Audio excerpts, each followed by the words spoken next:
All right. Hello, everyone, and welcome back to Seed to Harvest. I'm excited to bring Calm Company Fund GP Tyler Tringas on today to talk about micro SaaS businesses, bootstrapping, and building a venture firm like a startup. So, Tyler, welcome, and thank you so much for joining us. Thanks, Paige. Excited to be here. Likewise, I mentioned before we started get to record, but we've kind of known each other over the internet for the past handful of years. I think we initially got introduced by my lab and entrepreneurship program mentor in 2019. I actually went through the original iteration of your trailhead process just to see what it was like to pitch asynchronously. And you've been a pioneer in the solo GP and calm capitalist game after selling a bootstrap software business. So, Mario from The Generalist had a really great piece where he described Calm Funds as an investment firm that backs companies that do not risk survival for growth. So, what does calm capitalism mean to you, and why are you passionate about different funding routes for founders? Yeah, that's a great summary. Building calm companies is in many ways, it's the way that most entrepreneurs writ large think about building companies, right? They think about sort of a balance between risk and growth, using capital, but using it opportunistically versus, building a business that requires a constant infusion of capital. These kinds of things are to some extent almost common sense. But one thing we found is that the sort of venture capital model has kind of come to dominate the options for early stage entrepreneurs, right? There's hundreds of VC firms, can't access a bank loan. So what are you supposed to do? Well, you end up kind of changing your original business idea into something that fits what a venture fund wants to back.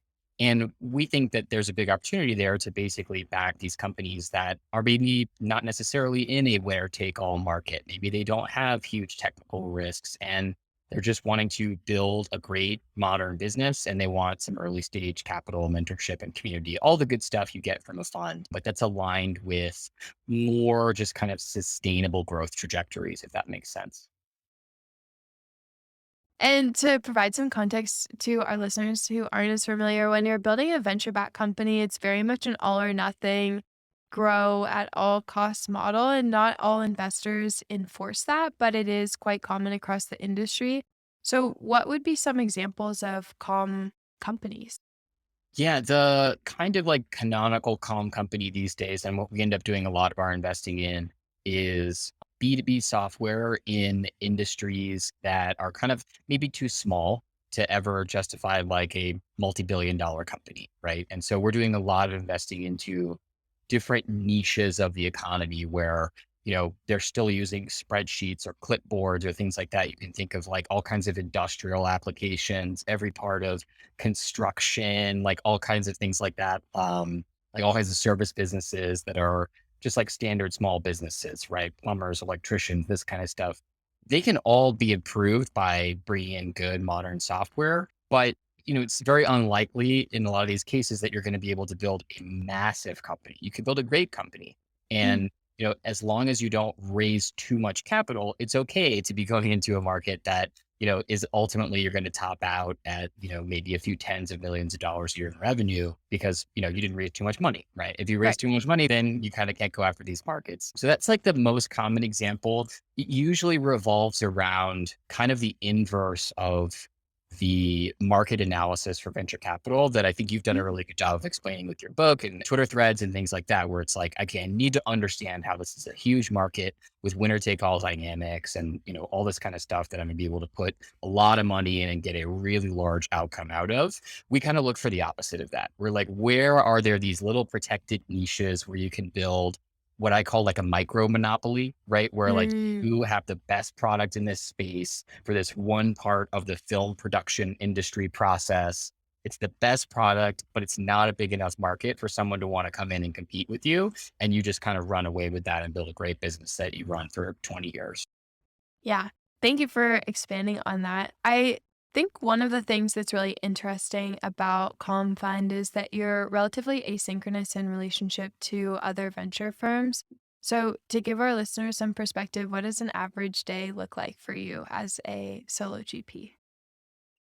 Yeah, I mean, as you know, the average day, there's really nothing that's an average day. Yeah, so we're kind of weird in a couple of ways. I mean, less so since COVID, but we've been doing this since before COVID. We've been Mhm. fully distributed as a team from day one. So we're now 11 folks in 4 or 5 countries. I'm not totally sure. And we also do all of our investing asynchronously. So we invest in founders, well, not all of it asynchronously, but we do it all distributed and mostly asynchronous. And we invest in founders all over the world. We're very comfortable with remote companies that are not domiciled anywhere in particular. And so an average day for me, I mean, we try to it's really interesting because you kind of have to wear 2 hats. I think that's maybe the most interesting part about this job is you're both the CEO of the company and this kind of like super individual contributor in the form of being the GP. So you have this very specific role, which is analyzing all the companies and making the final investment decisions.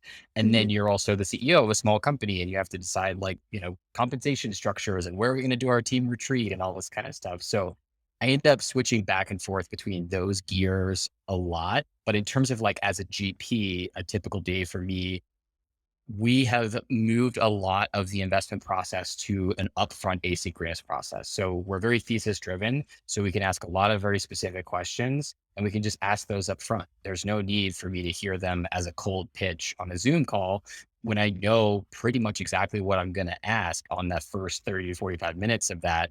So now we just ask it upfront in a sort of asynchronous application process. And there's definitely some founders that don't like that, but by and large, I think a lot of them realize that it's a lot more efficient. So I do a lot less Zoom calls than I did when I started. These days, it's probably like maybe 6-ish Zoom calls with founders per week, down from Mhm. a lot more than that. And that's mostly just getting like more efficient, right? Being able to sort of make sure that we can either pass or move things forward before we even, use the founder's time, which is also valuable as well as our time on a call. Yeah, absolutely. I think asynchronous is an aspect that's been underutilized in traditional venture capital. And to your point, I think it's an incredible tool in helping scale an investment process, especially when you are a solo GP and you're the only one making the investment decisions. So thank you for digging into that. And then digging into your investment style, who would you say are the people, either investors, founders, or just folks in your life who have had the most profound impact on your investment? Hmm, that's a good question. I mean, we one of the muscles that has been the most useful for us to build over time has been just really first principles thinking, right? So not really working backwards from what models work for other funds and more listening to the founders that we're trying to back and then trying to build and scale up the solutions that they want to see. So on the investor front, we don't have like a ton of folks that we sort of really look up to in terms of the process or style. We're kind of mostly really just listening to the founders and trying to build what they want. I will say this is it's interesting in a couple of different ways, but I was really impressed hearing stories from folks who met with Tiger Global, Mhm. where they just showed up with a charge sheet and had done all the research and were ready to go. And I don't know that we're completely aligned with some of the other elements of Tiger Global strategy, but I loved that, right? Because it's so different from this kind of power dynamic of I'm going to sit here having done no preparation. You're going to cold pitch me like everything about the business. I'm going to ask you a bunch of dumb questions that you've answered a million times before. And then I'm just going to make a decision on the spot right there with like no time to research. Like a lot of funds work that way. And I really love the kind of inversion of that, of like showing up, having already done the homework. And it definitely was an inspiration for some of the work we've done on deal flow, where we show up, we have like, sometimes we don't even use the whole hour that we spoke with the founder. We like crank through it in 28 minutes. We let them ask their questions and then we have everything we need to decide. Yeah, that's awesome. I think it's been really interesting to see their shift into earlier stage venture and how that's impacted. I think some of the other funds have gotten quite nervous or have like privately been nervous about it. So it's been really cool to see like the shifts that are happening. And I think that it will be interesting to like continue to follow that trend. So to get into the technicalities of funding calm businesses, can you describe what a SEAL is to our listeners, including what the acronym stands Yes. for? Yeah. So the shared earnings agreement is a product that we designed.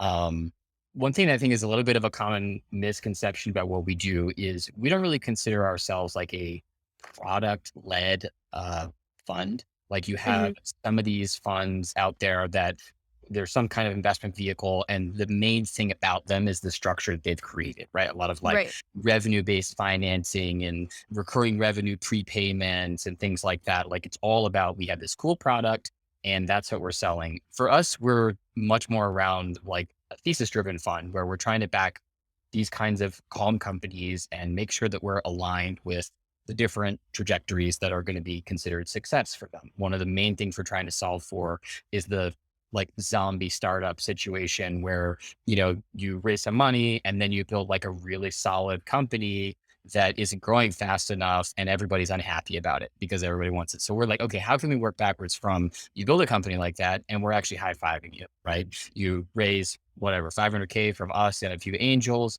you sell the company for 25 million, 2 years later, how are we high-fiving about that versus Matt?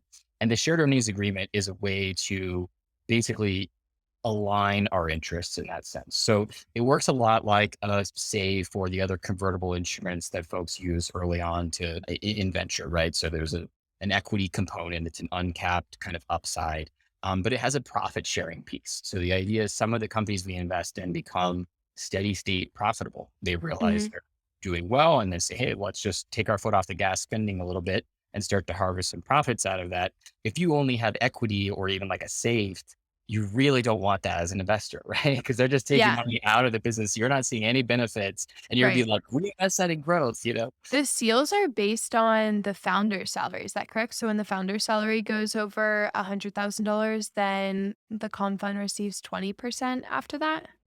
Is that So correct? yeah, what we did is we defined this term that we call founder earnings, which is Mm-hmm. basically net profit of the business plus compensation to the founder, right? Mm. So sometimes you get into this when you start talking about profits, sometimes you get into this nitty gritty thing where, the founders can kind of decide like, oh, we paid ourselves $1 million each in salary. So the business wasn't profitable. Okay. We Yeah. don't want to get into that debate with you. We're just going to put those numbers into the same number. And if that number goes above a certain level, then we get a certain percentage of that. And whether you call it salary, dividends, whatever you want, we get a piece of that. The number's not fixed. Much like setting the valuation on the seed round, we kind of set those terms for every deal on a case by case Mhm. basis. But that's the gist is that if you want to run the business profitably, we're actually, aligned with those outcomes essentially.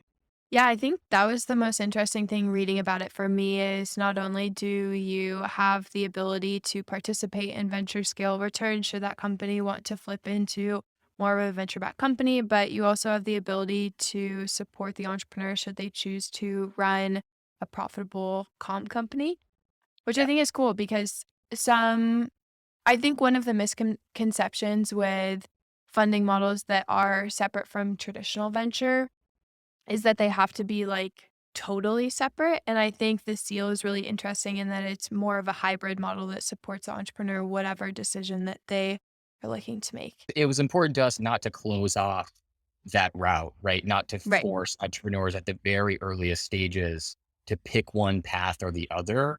And so we have had companies in our portfolio like go through YC, raise Series A's, all that kind of stuff. And our seal just converts into standard equity, and every other special provision goes away. And we're just along for the ride down that path, like a normal investor. Yeah. I think one of the other really innovative things that I saw you and the team at Confund do is launching a campaign on WeFunder. So your team raised around almost 1.3 million from 746 investors. And this was sort of like the version of that for you all, where it was those investors will make a percentage of your future earnings, which I think is a really cool meta version of your business. I think one of the challenges that we run into of running early stage funds, especially smaller sized ones, is the constraint of capital when you're thinking about scaling an organization as the CEO of that small business. So can you speak to what led you to launch that campaign to allow investors to invest in your stake in the management company? Yeah, definitely. So the WeFunder campaign was kind of a two birds with one stone situation. So the first one is exactly what you described it, and that's most of it is just that, the economics of running a small fund are really challenging, right? Especially if you use like the very traditional, 2% of AUM kind of management fee structure, you end up with like just not nearly enough money to do anything and pay any salaries. And Mhm. also it's spread out over 10 years. You see people hacking this now more commonly with pulling those forward to like the Yeah. first couple of years, but it's still just like not very much, and you're trying to prove your track record. And meanwhile, you're wearing 18 different hats and then, you deploy that fund and then you're like, okay, now it's time to go raise our $150 million fund. And they're like, well, show us the team who's going to do that. You're like, well, I don't have them because I have such little management fees to work with. And so we felt that, sort of pressure as well. The first fund until then, I think we had like one full-time employee and two part-time folks until we Mhm. launched that campaign. And as I said, we scaled to 11 people now. So that was like the main reason was we wanted to inject some capital into the management company to build ahead of our AUM so that, now as we go to raise larger funds, we already have the team in place. We don't have to they don't have to guess at like how we're Yeah. going to scale up to it. I think like one thing that could be interesting to dive into for our listeners that aren't as familiar with the structure of venture firms is the management company is paid by the limited partnership. And the limited partnership is the collection of all of the investors in the fund. And then they pay a management company, which employs you as the GP. You get guaranteed payments. It also employs any employees of the business. And then um, various expenses come out of it as well. So investing in that stake of the business, while it receives the management fee, it also receives the carry, which are the percentages of profits from returns that you make. And so investing in the management company is sort of like investing in the startup version of a venture firm. So now it's becoming more common to provide either GP liquidity, where the GP can take maybe $1 million off the table. So they're not, worried about traveling or like the costs that are associated with fundraising and things like that. Or you can use it as management capital to build your team. So I think that that's like a very innovative model. I believe Arlen Hamilton did a similar move with Backstage Capital as well. And there's been changing regulations with Reg CF or like the crowdfunding regulations that allow these innovative structures to be seen. And I think it's really cool to see that you did that as well. Yeah, definitely want to give a shout out to Arlen and Backstage Capital. It was not even on our radar at all. Like literally, we saw them do it, and I was like, "That's awesome. Maybe we should do that." And then I Yeah. tweeted out like an Airtable form, and I was like, "Hey, if we did this, would you be interested? Fill out this form." And we got like a ton of interest, and so I was like, "Okay, we're gonna do this now." But you know, they did like 95% of the heavy lifting for us, Well, it's but like I think like half of it is just the education around what that looks like and entails from both an investment and what that money is used for. yeah. I'm super excited. I'm interviewing on Friday for the podcast as well. So I get a chance to talk to her about how that structure went. Another thing that I think you all do really well is events. So heard great things about Founder Summit 2021 in Mexico City. And on the website, one of the selling points of your gatherings are it's essentially like the hallway of a conference. So, all mostly team bonding exercises, exploring the local scene, and no pitching allowed. So, your summit this year will be held in Asheville, North Carolina. So, can you give us some insight into what selfishly I want to know? Because I want to start planning more events, but like what planning and production looks like for those events. So and the good thing that we had going for us from day one was we thought about doing an event. And I told the team, I was like, look, we don't have to be an events company, right? Like 5 years from now, we can just not be events. If we are not good at them or people don't like our particular take on them, we'll just stop doing them. So let's do exactly the kind of event that we want. And if people like it, we'll keep doing it. And if not, we'll stop. And so that was kind of a really fun framework to sort of design an event. So we ended up bringing about 150 people, almost all of them themselves like founders, few exceptions of a couple of investors basically, but almost all founders. Brought them here to Mexico City. And, I basically I've had over my career a lot of experience going to different conferences across different industries. And there's a lot of stuff that I just didn't like about them. And I felt like everybody else didn't like it either. I just don't think that the concept of speakers and everybody sitting there listening to someone talk in real time. You fly like halfway around the world. You pay thousands of dollars to listen to you something gotta that frankly should have been a podcast, right? you It's gotta just whisper in the audience. Yeah, exactly. Like, I would rather have heard this content while I'm in the gym in my headphones, Mhm, than sitting here just kind of typing out notes and listening. And all of the value that I got going to conferences came from, the coffee breaks and the meeting people and the dinners afterward. And then eventually I just stopped going entirely to any of the keynotes. I would just book little coffee meetings with people throughout the day and just pull people out. you're like, "I know everyone's gonna be in town, so let's just Yeah, set up exactly. meetings." That's the whole value is all the people who came there, and yet most conferences just don't give you hardly any time to meet them, and certainly very little structured time to meet them, right? Mhm, Structured networking, structured interaction, that sort of stuff. So we just decided we were gonna go pretty much all in on that.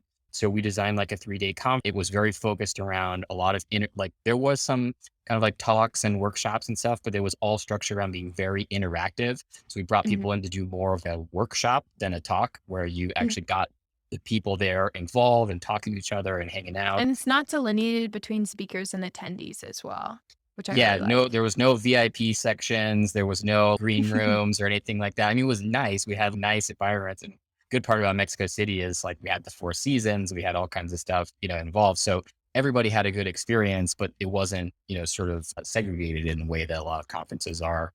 And then we did a ton of stuff where we just like kept some space in the schedule. We did organize like breakfasts and happy hours, and we broke everybody up for one day into smaller groups. We took over 3 restaurants and took for the Mhm. whole day. So we just had 3 really cool restaurant spaces that we did like small talks and games and all kinds of stuff like that. And That's but like mostly it cool. was just about like our goal was, hey, we want you to come away with 3 friends because being a founder is kind of lonely, and having folks that you had this adventure with, and then really something tough is happening in your business and you want to call someone up and have a heart to heart with. Hopefully we helped you find a few more of those folks. And so yeah, that's the idea. That's super cool. So, do you like pick a venue and then schedule the event around it and then pick a handful of spaces that you can rent out for the day? And then, in terms of the pricing aspect of it, is it mostly like you book out all of the accommodations and it's like an all inclusive thing? I want to get into like the nitty gritty here. Well, so we did it in Mexico City, the first one. And so it wasn't all inclusive because there's just tons of hotels and stuff. And Yeah. some people would bring their whole family and get a huge Airbnb and stuff because there's just infinite options here in Mexico City. We are doing the reverse of that. So the next one we're doing this October, we're going to come back to Mexico City again next year in the spring, about this time, March of next year. But in October, we're doing one in North Carolina, very different location. We've rented out like an entire, basically retreat center, private lake, dozens of cabins, an entire inn, like the whole thing is all, we booked the whole thing. So, but there's no other accommodations nearby. So this one, we are making it kind of like basically all inclusive, but Mhm. same deal. We tried to make it, both of these be very family friendly because we have, I think our community of entrepreneurs weights much more heavily towards folks who have kids and families and want to get them involved. So same deal. Like for this one, you can rent out an entire 4-bedroom cabin. We have on site child care slash summer camp happening, like all that sort of stuff. And then yeah, we're just leveraging that space to create a lot of format for interaction and conversations, bring in some folks to run some workshops that are going to be really exciting, and also just take advantage of, in this case, in Mexico City, it was take advantage of Mexico City, which meant eating out at a lot of amazing restaurants. In North Carolina, it will be more of like hiking and rock climbing and kayaking and that sort of stuff. Cool. Yeah, I'm really looking forward to planning some events. I think that bringing together the community has been one of the most rewarding aspects of my work as an investor. You might have a small team internally, but you have a very large community externally, which is really cool. One of the things that I really resonate with and have admired as an outsider to venture before when I discovered Confund in 2019, then called Earnest Capital, is you are incredibly transparent about your investment and firm decisions, and you've continued to write heavily about how you operate and make decisions. Highly recommend that folks check out Tyler's Fund 3 writing. I'll link it in the show notes. But how does your writing process work internally? Do you have certain like style or content guides? So we're in the process this year of evolving from Tyler just YOLO publishes whatever he wants to something more structured and logical now that we have like an awesome head of marketing, head of storytelling, people who are actually professionals at this. But for sure, for at least the first 2 years, it was literally just whenever I got the, itch to write something, I would just like clear my calendar, write it, publish it, typos and all, and just put it out there in the world and, get feedback on it in real time from folks. So I've kind of always been that way. It works really well, I think, in the early days when, one of the things you're trying to build as an investor, especially from scratch in the early days, is just like that sort of trust bank with Right. folks and being very transparent, I think helps a ton with that. There's a lot of like, we were so gratuitous in sharing exactly how the fund works and stuff that, for example, our audience of entrepreneurs that we're working with might be inherently pretty skeptical of investors, right? Because maybe they met with some VCs and they're like, this isn't for me, right? So now we got to like overcome that. And in part, just being so gratuitous and transparent with exactly how everything works kind of gave them the confidence that, like, hey, if there was something fishy going on here, somebody would be able to point it out because so Right. much of it is in public. There's an open source aspect to it that I think is I really think, valuable. But yeah, yeah, especially when you have something that's a bit outside of I mean, like traditionally, venture firms haven't written much about how they operate. I think that was one of the challenges that I went through when I was, building out BGV is there was not a ton of public information about like how to yeah. raise your first fund or how to structure a management company. It's all things that you learned on the fly. And so I think that builds like a deep trust if you can be an efficient translator of that information to your broader audience. Especially, I'm sure many of your investors were first time LPs. That was the case for our fund. So we had invested a lot of time in education. I know we're coming up on time. So last question want to ask you before we wrap up is what is one thing you think any aspiring investor or can do to set themselves up for career success, even if they're still in school? Yeah, I think it's kind of the same answer in the sense that I think so the main hurdle, if you want to be a fund manager or investor, the main hurdle that you're going to run into is going to be probably not necessarily capital. It's not going to be anything else except like trust, right? You need to build trust in a group of people that say, hey, this person thinks clearly, has good insights into the market, and can logically structure their opinions on things, right? And so I think the best way to do that, and it doesn't require any money, just it's a function of time, is writing on the internet. I think just like blogging and then, sharing that through Twitter is where I would focus. But doing that, now, even if you want to start 3, 4, 5 years from now being an investor, it doesn't have to be all about investing or like, here's my, phantom angel portfolio or any of that kind of stuff. Just literally writing about interesting topics, doing deep dives and showing that you are a clear thinker, finding interesting things in the economy or in the world is incredibly valuable. So I would start doing that now and start building that kind of like public trust bank with folks because that's going to be such a valuable I mean, it's probably the only reason that I was able to launch our fund one is that I had been blogging and writing and building trust within a community for about 7 years before that. And so a Yeah. bunch of people were just like, oh, I already know Tyler. He's a smart guy. He thinks about stuff in a way that I believe. Sure, I'll put some money into his fund and see how it goes. Right. Yep. Yep. Yeah, we're definitely in a similar position. Mike Dempsey gave me like the exact same advice in 2019. He was like, right on the internet, people like build trust in you and they see you doing it consistently. That compounds over time. And Yeah. then you can choose to like pursue your interest based off the trust that you built with really great people in the ecosystem. So I think to everyone listening, start writing online. Yeah. Yeah. Well, Tyler, thank you so much for making the time. It was really great to have a deeper conversation about you and what you're building at Calm Fund. And to close this out, where can people find you on the internet so they can read some of your writing? Yeah, we are easy to find on the internet. So for me personally, Tyler Tringas, Tringas on Twitter is going to, the good starting point. And then for the fund, calmfund.com, CALM fund.com is where you can find us. Awesome. Thanks so much for tuning in today to Seed to Harvest. If you enjoyed this episode, be sure to subscribe wherever your favorite podcast listening platform is. I'll be releasing new episodes weekly, and if you have any questions or comments, feel free to let me know on Twitter. That's Paige Finn, Paige and then Finn with 3 N's. Thanks, and see you again next week.